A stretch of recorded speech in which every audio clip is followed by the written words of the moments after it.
Pilzer-Zen-Philosophie. Jeden Abend das gleiche Schauspiel.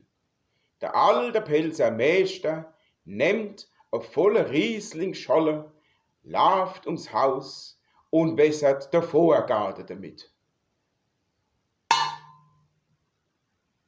Kommt einer vorbei und fragt ihn: Na, was machst du dann da?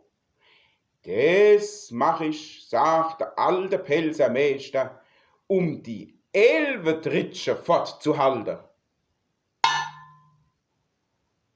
Guckt sich der Anna und sagt: Aber da, in der Gegend da, gibt's doch gar keine Elventritsche.